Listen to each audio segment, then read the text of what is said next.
Hi students, welcome to today's Read Aloud. We're going to be reading a book called Crazy Horse's Vision. In today's reading activity, if you're following along with our Read Alouds at the same time as we're doing them in my class, we read about a group of Native American people, the Miami, who were removed from their land. They were forced to leave their land by the American government. This story is about another group of people who were also in the middle of being pushed off of their land by the American government, and this is the story of how that group of people responded. In particular, this young man whose name was Crazy Horse. So I hope you enjoy reading about this and finding out about this part of our nation's history and the history of Native Americans with me today. This is Vision, and this is the beautiful opening image on the first page. But before we even get to this page, we have this lovely painting here on the end papers. It's a lovely painting, but it's of a very difficult topic. What do you notice here that's going on in this painting? I'm noticing this looks like a pretty serious conflict between two groups of people. We have some Native American warriors who are dressed in some fairly traditional Native American ways that we're used to seeing warriors in Native cultures dress. Not all warriors dress this way, and not all Native Americans dressed this way, and many no longer dress this way, but we do see the feathers in the hair, which for many Native American cultures would represent bravery or strength. And kind of my understanding is the more feathers you have, like the more prestige, the more power you're supposed to be represented as having. Our artist is drawing these pictures in a traditional Native American style that his group of people, the Lakota, used to tell their stories after they were removed from their land. So he is already kind of bringing us back into their world the way that his ancestors would have drawn and painted and thought. Before we continue, I want to just explain why Crazy Horse is blue. The illustrator wrote in his note, "For the Lakota people, colors have special meanings. For example, red represents the east, where each day begins with the rising of the sun. Yellow represents the south, summer, and where things grow. I painted Crazy Horse blue because blue represents the sky and a connection with the spirit world." Okay, with that illustrator's note, let's begin reading our text. Crazy Horse's Vision by Joseph Bruchac, illustrated by S.D. Nelson. Joseph Bruchac is a Native American from a different group than Crazy Horse. He's from the Abenaki people, and Crazy Horse was a Lakota Indian. S.D. Nelson is also a Lakota. Crazy Horse, they say, was always different. Many children cry when they are born, but not Crazy Horse. He studied the world with serious eyes. "Look at our son," his mother said. "How brave he is." "See how curly his hair is," said his father, Tashunkawitko.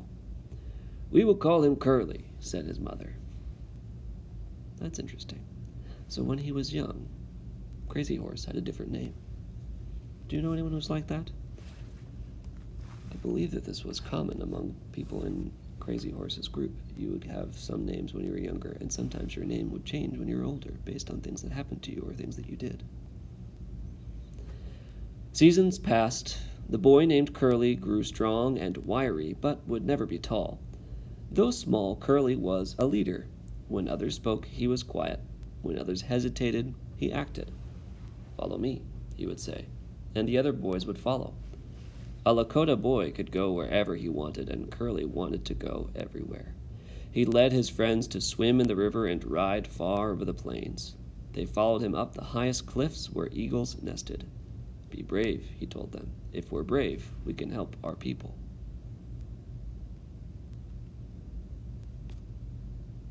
Let's go to the next one here.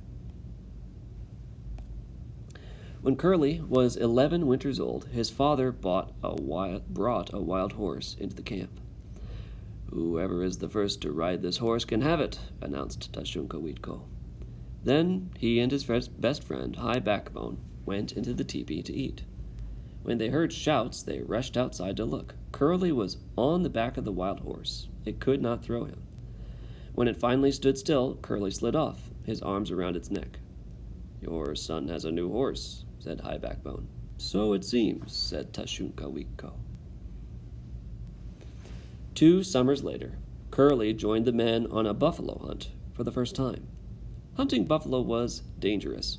If your horse stumbled and you fell, you could get trampled to death.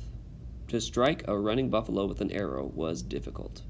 Even the best hunters often had to shoot several arrows to bring down a buffalo. As the hunters rode down the hill, the buffalo began to run. Their hooves sounded like thunder. Curly's swift horse carried him ahead of the others. Soon he was in the midst of the herd, next to a huge buffalo. Guiding his horse with his knees, Curly drew back the arrow and let it loose. It went straight, and the buffalo fell. When the others caught up with him, Curly was standing by his first buffalo. "I give this buffalo to all those in our camp who have no one to hunt for them," he said. That's interesting. We're starting to learn about Curly's character. He's also known as Crazy Horse later in the book. Seems like he's pretty brave. He's fearless. He's getting on this horse and riding it right away, even though it's a wild horse. He tames it and makes it his own. And he's also generous. He's hunting, he's brave, but his first buffalo that he ever brought down, he gives to the ones who have no one to hunt for them. So we have a brave, generous leader on our hands here. Let's continue to read. Although Curly's life as a boy was good, things were about to change. Wasichu settlers began to pass through Lakota land. Wasichu is the Lakota word for white people. The army built a fort. They said it would keep peace between the Lakotas and the whites. One day, a white man's cow strayed into the Lakota camp. It trampled through a teepee and knocked over cooking pots. A warrior stepped forward and killed the cow with an arrow. The settler who owned the cow demanded that the army punish the Lakota. Chief Conquering Bear tried to avoid trouble. He offered a mule and 5 horses for the cow. It seems like a fair trade to me. I wonder what's going to happen. The white soldiers ignored the offer and fired their rifles and wagon guns at the Lakota. Conquering Bear was mortally wounded. Mortally wounded means he's not dead yet, but he will die soon.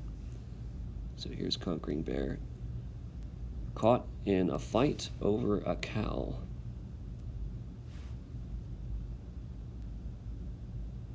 Curly was there and witnessed the terrible thing that happened. He was deeply troubled. As he stood by the burial scaffold, many thoughts went through his mind. What would happen now to his people? Who would defend them? Curly decided he needed a vision to guide them. So that's where we're going to leave Curly, Crazy Horse, until tomorrow. Wanting that vision for the future of his people after his chief, his leader, Chief Conquering Bear, was mortally wounded. What do you think is going to happen next? Who's going to give him a vision? And what will the vision look like? If you're desperate to know, and you've got a few minutes, I will put tomorrow's read aloud up today. You can find the link in the notes below. I'll see you later, readers.